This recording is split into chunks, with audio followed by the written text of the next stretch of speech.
Today I will be talking about signs of a possible learning disability in your piano students. I am Dima Tahboob, and in my channel you will find practical tips and strategies to teach piano to children with special needs.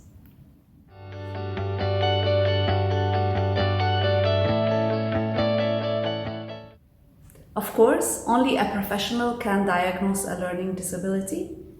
However, there are some signs that if you see in your piano student, it means it's time to start doing something differently and to restart to think about the method that you're teaching so that you can assure that you get good results.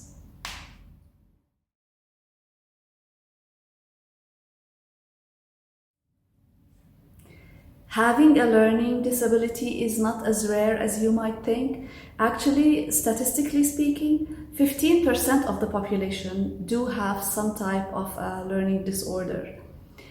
And so many times and in so many cases, you may have a student come into your piano studio and you start teaching the student just the way that you do with all the other students. A few months down the road, you do not see any progress.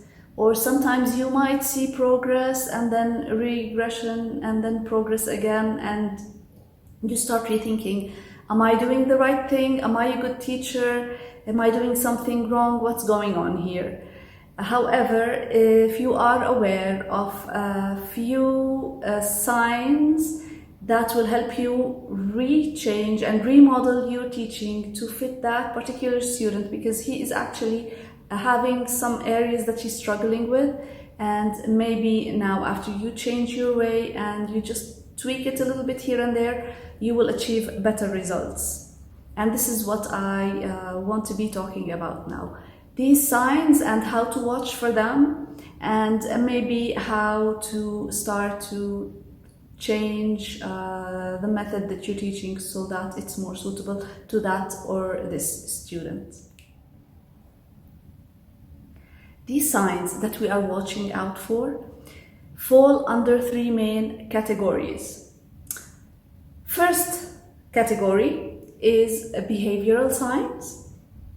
Second is physical signs. And third is performance signs.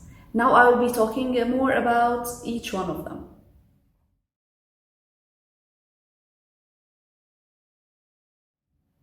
What do we mean by behavioral signs? First thing to watch out for is sometimes your student is unusually unable to handle change. Everybody do not like change. Maybe you do not like change, I do not like change. But what I mean here in this case is an extreme reaction to what you perceive as something small. I will give you an example. As you can see, this is my piano. That's the piano that I used to teach on when I started teaching all my students. But after some time, I noticed that it's too loud and maybe I'm annoying my neighbors. So I decided I want to get an electrical piano where I can adjust the volume and maybe lower it down a little bit. When I got the electric piano and I had this student come into my studio and he saw that today we are not going to use the usual piano and we are going to use this other electric piano for the lesson, we had a major tantrum. We had crying, pleading, begging, whatever you want to imagine. It happened. I actually had to cancel the lesson. The student had to go back home and we were not able to do the lesson because I didn't want to just cave in and go back to the grand piano. It was a very, very distressing experience for me, for the student and for the parent. But the next lesson, however, this same student came and he knew that, okay, now the grand piano is no more, so he accepted it, and since then we've been having the lesson, no problems on the electric piano. So that's an example of what I mean. Major behavioral reactions for something that you wouldn't expect. And by the way, the student is 15 years old, so he's not a 3-year-old that you would expect this behavior from. He's 16. You would not expect this behavior from a 16-year-old. So if something like this happens, that's a warning sign. And you will have to start thinking, okay, so here that seems maybe we have some sort of a learning or a disorder. Another thing to watch for is the inability to deal with even small changes in routine. For example, you're used to start your lesson maybe with a song or with the scales or with whatever you usually do, and you will find out that with some students, if you just do a little change, if you want to switch this instead of that, it's really very stressful for them. That's also a sign that you have to watch for. Of course, something that's very obvious is difficulty in communicating with your student. It could be because of lack of verbal communication or lack of understanding facial expressions. The student cannot really express themselves if they feel tired, frustrated, or they're just bored. They don't know how to express their feelings. And this leads to a lot of bottled and unexpressed feelings that sometimes might lead to a meltdown or a tantrum.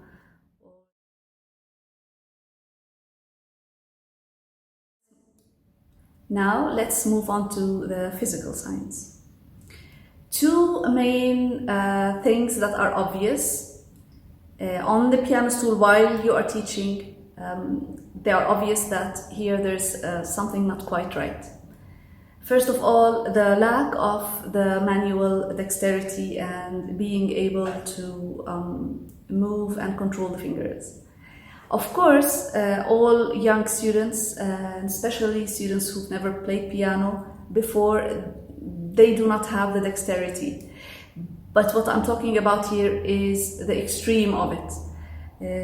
You might have a student that sometimes he finds it very difficult to understand the concept of moving just this finger alone or that finger alone, or he cannot move any fingers at all without looking at the hand.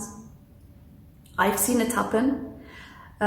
For example, if you are not looking at your hands and you want to move your thumb, you are able to move your thumb. You don't need to look at your hand. Most people can do this. But what I'm talking about here is some students, when I ask them to, let's move your finger number 1, they have to look at their hand and they have to look at the finger and then move it. It's not because they don't know that this is the first finger, this is finger number 1. No, it's just that because they cannot move it unless they look at it.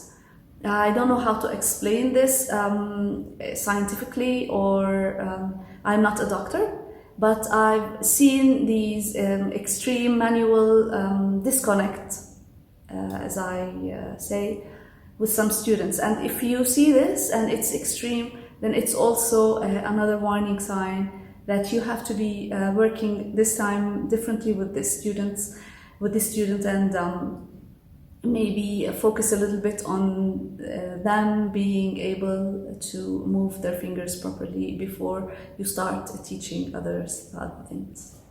Another sign is the inability of a certain student to sit through just one piece, or sometimes even a few measures, without fidgeting, kicking, or just moving. And it's extreme. Kids do not like to sit still and they move a lot. That's understandable. But what I'm talking about is that you will not maybe be able to play one single line without the student pressing continuously on the pedal or kicking the pedal and moving too much, fidgeting too much. That's also another sign that maybe you have to do things in a different way. Now let's talk about performance signs. Another sign to look for is the inability to read music scores. It is challenging to read music, especially for younger kids, and it takes a long time to go around it and to understand the concept. However, with students with disabilities, the problem is even bigger, and the challenge is even bigger, and sometimes you might feel that this is impossible and it will never happen, no matter what I do, no matter how I go around it. My student is just not getting it. There is something missing here that I don't know what it is, and it's just not happening. This doesn't mean that you are a bad teacher. Probably your student has some type of learning disorder that you don't know of, and maybe you should seek help, or maybe you should try to teach him other things before, or to see where the gaps exactly are, so that he will actually reach to this point of being able to read music notes. Another sign is the student is unable to track the score with the eyes without you having to point out to the notes while the student is playing. The moment you remove your finger and you're not pointing anymore, the student gets lost.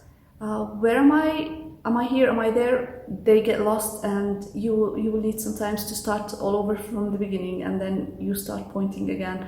And the moment you remove your finger again, they get lost. This is also another sign that there is some type of learning disorder that you have to address, or maybe look for other resources and see what you can do about it. If your student is continually distracted and cannot be focused long enough to learn something, you have to keep reminding him to stay on task, and you have to always ask him, please continue the whole piece just in one go. They will play one line and then stop and then start chatting about something, and then they play the second line and then they stop and then they remember something random, and so on. This is also a sign that we have a learning disorder. Also, there is the difficulty of doing anything independently.